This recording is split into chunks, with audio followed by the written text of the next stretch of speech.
self-explanatory as possible so that the room for questions, etc., are minimized considerably. So therefore, the statement is a bit long. I request your patience, and I would also request you to please be patient till the end, because towards the concluding paragraphs, I have tried to give some forward guidance. In view of the COVID-19 pandemic, the Monetary Policy Committee decided to advance its meeting, which was originally scheduled on 31st March and 3rd April, and the announcement was due to be made on 3rd April. We decided to announce it to 24th, 26th and 27th. Accordingly, the MPC met on 24th, 26th and 27th March and undertook a careful evaluation of the current and evolving macroeconomic and financial conditions, and of course the outlook. I wish to take this opportunity to express my sincere thanks to the MPC members for responding so quickly. I also wish to place on record my appreciation of all the staff and officers of RBI for their excellent cooperation in facilitating this. After extensive discussions, the MPC voted for a sizable reduction in the policy repo rate and for maintaining the accommodative stance of monetary policy as long as necessary to revive growth, mitigate the impact of COVID-19 while ensuring that inflation remains within the target. While there were some differences in the quantum of reduction, the MPC voted by a 4-2 majority, that is by a 4:2 majority, to reduce the policy repo rate by 75 basis points to 4.4%. I repeat, the rate cut decision is 75 basis points, and accordingly the repo rate stands reduced from 5.15% to 4.4%. Simultaneously, the fixed rate reverse repo rate, which sets the floor of the liquidity adjustment facility, that is the LAF corridor, was reduced by 90 basis points. I repeat, 90 basis points to 4%, thus creating an asymmetrical corridor. The purpose of this measure relating to reverse repo is to make it relatively unattractive for banks to passively deposit funds with the Reserve Bank, and instead to use these funds for on-lending to the productive sectors of the economy. It may be recalled that during the month of March so far, the banks have been parking close to rupees 3 lakh crore on a daily average basis under the reverse repo, even as the growth of bank credit has been steadily slowing down. This decision and the advancement of the MPC has been warranted by the disruptive force of the coronavirus.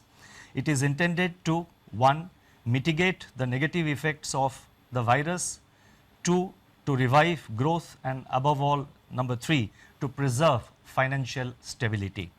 We are living through an extraordinary and unprecedented situation. Everything hinges on the depth of the COVID-19 outbreak, its spread and its duration. Clearly, a war effort has to be mounted and is being mounted to combat the virus, involving both conventional and unconventional measures in a continuously battle-ready mode.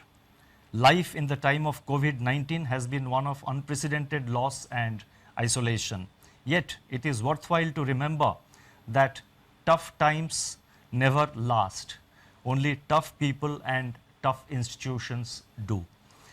In the recent period, Reserve Bank has been in action on a daily basis with efforts to alleviate financial stress, build confidence and keep the financial system sound and functioning.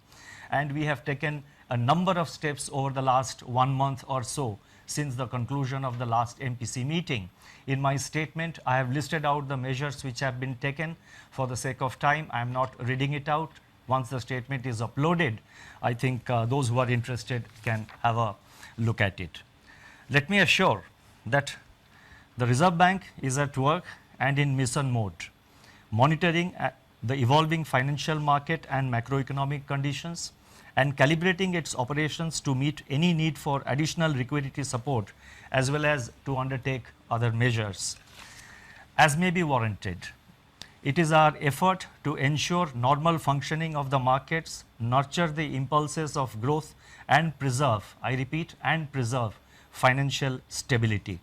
Incidentally, we have in RBI quarantined 150 members of our staff and service providers together with the IT facilitators and the entire IT facility as a part of our business continuity plan. The plan was prepared and executed in a matter of days. The MPC noted that global economic activity has come to a near standstill as COVID-19 related lockdowns and social distancing are imposed across a widening swath of affected countries.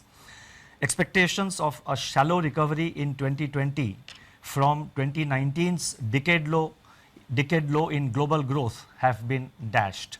The outlook is now heavily contingent upon the intensity, spread and duration of the pandemic. There is a rising probability that large parts of the global economy will slip into recession. Turning to growth in India, the implied GDP growth of 4.7% in Q4 of 1920 in the second advance estimates of the National Statistics Office, which was released in February 2020, within the annual estimate of 5% for the year as a whole, is now at risk. As regards the outlook for 2021, apart from continuing resilience of agriculture and allied activities, most other sectors of the economy will be adversely impacted by the pandemic, depending upon, I repeat, its intensity, spread and duration. We have to recognize that the government has taken timely and appropriate measures to contain these three factors, that is, to contain intensity, spread and duration. And let us all cooperate with the measures announced by the government to deal with the problem, to prevent the spread of coronavirus, to contain it and win this war. If COVID-19 is prolonged and supply chain disruptions get accentuated, now these are risk factors which I am listing out. It all depends how we respond to the situation. I am just listing out the risk factors. Only time will tell how effectively we have acted as a nation and how effectively we have been able to contain the spread of coronavirus and how effectively we have been able to restrict its adverse impact on our growth. So if COVID-19 is prolonged and the supply chain disruptions get accentuated, the global slowdown could deepen with adverse implications for India. The slump in international crude prices could, however, provide some relief in the form of terms of trade gains. Downside risks to growth arise from the spread of COVID-19 and prolonged lockdowns. Upside growth impulses are expected to emanate from monetary, fiscal and other policy measures and the early containment of COVID-19. As regards inflation, the prints of January and February 2020 indicate that actual outcomes for the quarter are running 30 basis points above our earlier projections, reflecting the onion price shock. Looking ahead, food prices may soften even further under the beneficial effects of the record food grain and horticulture production, at least till the onset of the usual summer uptake. Furthermore, the collapse in the crude prices could work towards easing both fuel and core inflation pressures depending on the level of pass-through to the retail prices. As a consequence of COVID-19, aggregate demand may weaken and ease core inflation further. Heightened volatility in financial markets could also have a bearing on inflation. Given this heightened volatility, unprecedented uncertainty and extremely fluid state of affairs, projections of growth and inflation would be heavily contingent on, as I earlier said, the intensity, spread and duration of COVID-19. Precisely for these reasons, the MPC decided to refrain from giving out specific growth and inflation numbers because the situation is fast changing and the outlook is extremely uncertain. In fact, this kind of uncertain outlook has never been seen before. And as I mentioned earlier, I would again like to repeat that if we, all of us, every citizen, every person who lives in this country, if we follow the rules, if we follow the advices given by the government and other authorities, then as a country we should be able to win this war against COVID-19, in which case much of the worries that we have in our growth outlook would get considerably reduced. The MPC noted that macroeconomic risks both on the demand and supply side brought on by the pandemic could be severe.